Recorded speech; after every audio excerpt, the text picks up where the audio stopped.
सूरज की गर्दिश एक हैरत अंगेज हकीकत। अस्सलाम वालेकुम दोस्तों और सामाइन। सदियों तक इंसान यही समझता रहा कि ज़मीन बिल्कुल स्थिर है, साकिन है और पूरी कायनात, सूरज, चांद और तमाम सितारे इसी ज़मीन के गिर्द घूमते हैं, इसी धरती के चारों तरफ घूमते हैं। यूरोप में ये सोच लगभग 1500 साल तक हावी रही।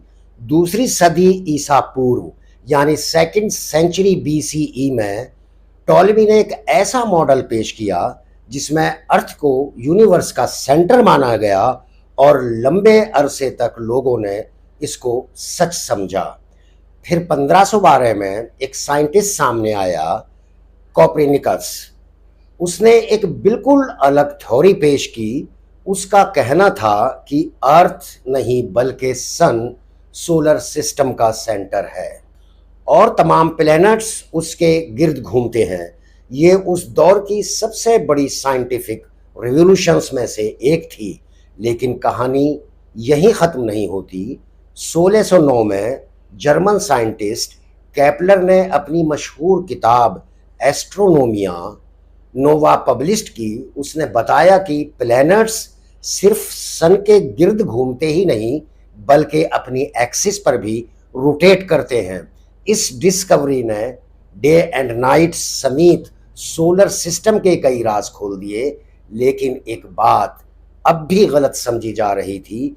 साइंटिस्ट्स ये मानते थे कि सन सूरज खुद स्थिर है और अपनी एक्सिस पर रोटेट नहीं करता।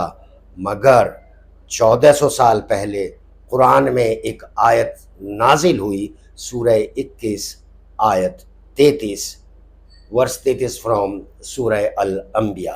और वही है जिसने रात और दिन को पैदा किया और सूरज और चांद को भी। ये सब अपने अपने दायरों में तैर रहे हैं, अपनी अपनी ऑर्बिट में तैर रहे हैं। यहाँ एक दिलचस्प लफ्ज़ इस्तेमाल हुआ है। अगर आप अरबी लैंग्वेज और ग्रामर में देखें तो ये लफ्ज़ यस्बिहून अरबी लैंग्वेज में सिर्फ मूव करने का मतलब नहीं देता बल्कि ऐसी मूवमेंट को बयान करता है जिसमें लगातार हरकत मौजूद हो। अगर किसी इंसान के लिए इस्तेमाल हो तो उसका मतलब चलना या दौड़ना होगा। अगर पानी में है तो उसका मतलब तैरना होगा। और जब यही लफ्ज़ किसी कैलेस्ट्रियल बॉडी यानी फलकियाती जिस्म के लिए इस्तेमाल किया जाए तो इसका मतलब सिर्फ स्पेस में सफ़र करना नहीं बल्कि रोटेट करते हुए सफ़र करना भी होता है। आज मॉडर्न एस्ट्रोनॉमी हमें बताती है कि सन वाकई अपनी एक्सिस पर रोटेट करता है। साइंटिस्ट ने सन की सरफेस पर मौजूद सन स्पॉट्स का ऑब्जर्वेशन किया। इन सन स्पॉट्स के मूवमेंट से पता चला कि सन तकरीबन 25 दिनों में अपनी एक्सिस का एक पूरा रोटेशन पूरा करता है। लेकिन ये तो सिर्फ शुरुआत है। सन सिर्फ अपनी एक्सिस पर ही नहीं घूमता बल्कि पूरे सोलर सिस्टम को साथ लेकर गैलेक्सी के अंदर सफ़र भी कर रहा है। इसकी स्पीड तकरीबन 240 किलोमीटर पर सेकंड है और मिल्की वे गैलेक्सी का एक सफ़र पूरा करने में उसे करीब 200 मिलियन ईयर्स लगते हैं। अगर आपको ऐसी ही इल्म और हकीकत से भरे वीडियोस पसंद हैं तो चैनल को सब्सक्राइब करें और इस वीडियो को लाइक करें ताकि ये हकीकत और लोगों तक पहुंच सके। कुरान की एक और आयत इस तरफ इशारा करती है, वर्स 40 फ्रॉम सूरह यासीन। ना सूरज के लिए मुमकिन है कि वो चांद को जा पकड़े और ना रात दिन से आगे निकल सकती है।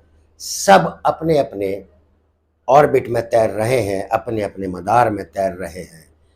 ये आयत एक ऐसी रियलिटी की तरफ इशारा करती है जिसे मॉडर्न एस्ट्रोनॉमी ने बहुत बाद में समझा कि सन और मून दोनों की अपनी अपनी ऑर्बिट्स हैं और दोनों स्पेस में अपनी अलग मूवमेंट के साथ सफ़र कर रहे हैं। आज साइंटिस्ट्स उस डायरेक्शन को भी आइडेंटिफाई कर चुके हैं जिस तरफ सन पूरी सोलर सिस्टम को लेकर बढ़ रहा है। इस पॉइंट को सोलर एपेक्स कहा जाता है और उसकी पोजीशन मॉडर्न एस्ट्रोनॉमी द्वारा प्रिसाइसली कैलकुलेट की जा चुकी है। चांद की बात करें तो वो भी अपनी एक्सिस पर रोटेट करता है। दिलचस्प बात यह है कि चांद को अपनी एक्सिस का एक रोटेशन पूरा करने में उतना ही टाइम लगता है जितना ज़मीन का एक रिवोल्यूशन पूरा करने में। यही वजह है कि हमें मून का हमेशा एक ही साइड दिखाई देता है। इन तमाम डिस्कवरीज को सामने रखकर एक सवाल पैदा होता है, एक ऐसा सवाल जो सोचने पर मजबूर कर देता है। जब इंसान के पास टेलीस्कोप नहीं थे, जब मॉडर्न एस्ट्रोनॉमी मौजूद नहीं थी, जब स्पेस एक्सप्लोरेशन का कोई तसव्वुर भी नहीं था, तो फिर ये इंफॉर्मेशन कहाँ से आई? आखिर 1400 साल पहले नाजिल होने वाले कुरान में मौजूद ये इल्मी इशारे किस सोर्स से आए? ये इल्म कहाँ से आया? जवाब सिर्फ एक है, ये उस खालिक की तरफ से है जिसने कायनात को बनाया और उसके हर राज को जानता है।